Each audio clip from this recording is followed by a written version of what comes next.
बंगाल की सियासत की एक अजीब पहेली है। एक बार जो दल सत्ता से बेदखल हुआ तो फिर उसकी वापसी नहीं होती। आंकड़े भी बिल्कुल यही बताते हैं और यही वजह है कि बीजेपी बंगाल में बदलाव को लेकर जोश में है तो ममता उस पर बहस कर रही है। মমতা ব্যানার্জি ঈশ্বরের নামে শপথ করিতেছি যে তিনি দ্বারা স্থাপিত ভারতবর্ষে সংবিধানের প্রতি আমি অকপট श्रद्धा और निष्ठा पोषण करिब। 2011 में लेफ्ट के किले को ध्वस्त कर ममता बनर्जी सरकार में आई थी। ममता बनर्जी ने 34 साल से सत्ता पर काबिज लेफ्ट की विदाई कर दी थी। यही नहीं, 64 साल के इतिहास में तृणमूल कांग्रेस के अध्यक्ष ममता बनर्जी ने पश्चिम बंगाल की पहली महिला मुख्यमंत्री बनने का गौरव हासिल किया था।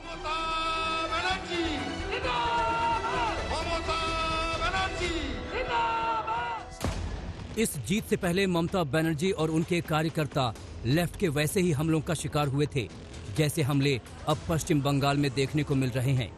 तब ममता बनर्जी ने बदला नहीं बदलाव का नारा दिया था। अब बीजेपी बदलाव के साथ ही बदले की बात कर रही है।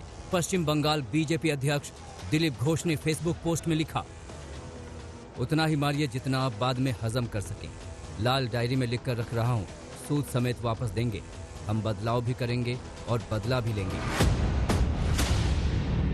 ये ममता बनर्जी के 2011 के नारे का एक तरह से जवाब है। तब ममता ने कहा था, बदला नहीं, हम बदलाव चाहते हैं। डेमोक्रेसी में इस प्रकार हिंसा की कोई जगह नहीं है, लेकिन बंगाल में ऊपर से नीचे तक हर जगह हिंसा ही हिंसा है। कारण कि जो सरकार यहाँ सत्ता में है, सत्ता छीन जाने के डर से सत्ता में जमे रहने के लिए हिंसा को ही अपना पॉलिसी बना लिया है।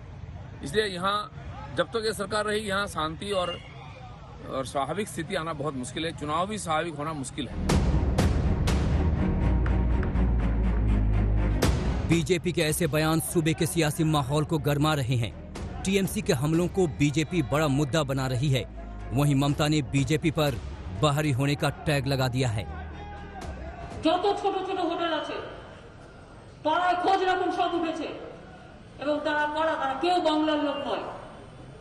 বাংলার ইলেকশন হিম্মত থেকে বাংলা দিয়ে করুন। বাংলার ইলেকশনের বাইরের গুন্ডা কেন আসবে? বহিরাগত গুন্ডাদের আটকান, বাংলাকে বাঁচান, এটা আপনাদের কাছে আমার আবেদন থাকবে। ममता के लिए बीजेपी से ये लड़ाई आर पार की लड़ाई है। पश्चिम बंगाल का सियासी इतिहास कुछ ऐसा रहा है कि यहाँ बदलाव का मतलब पूरी तरह से बदलाव होता है। यानी एक बार जिस सियासी दल का सुपड़ा साफ हुआ तो फिर उसकी वापसी नहीं होती। 30 अप्रैल 1977 तक सिद्धार्थ शंकर रे कांग्रेस सरकार के मुख्यमंत्री थे। उनकी सरकार बर्खास्त हुई तो फिर दोबारा पश्चिम बंगाल में कांग्रेस की वापसी नहीं हुई। 21 जून 1977 को सीपीएम के ज्योति बसु ने पश्चिम बंगाल की सत्ता संभाली। उसके बाद 34 साल तक बंगाल में लेफ्ट का शासन रहा। 2011 में ममता बनर्जी ने लेफ्ट की सरकार को बेदखल किया।